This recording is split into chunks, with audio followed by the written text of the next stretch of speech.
రాత్రిపూట అమర్ రాథోడ్ ఇద్దరూ కలిసి కారులో ఎక్కడికో బయటకు వెళ్తారు.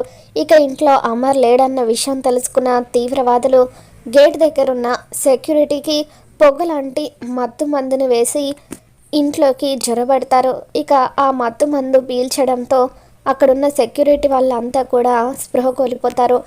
ఈ కారు వాళ్ళని చూసి ఎంతగానో కంగారు పడిపోతూ ఉంటుంది.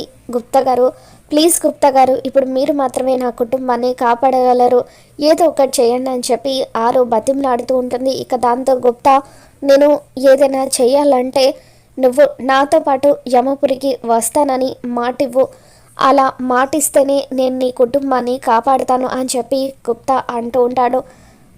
ఇక తీవ్రవాదులు అలా లోపలికి వస్తూ ఉంటారు. మరోపక్క పిల్లలు నిద్రపోతూ ఉంటే బాగి టెన్షన్ పడుతూ దేని గురించో ఆలోచిస్తూ ఉంటుంది.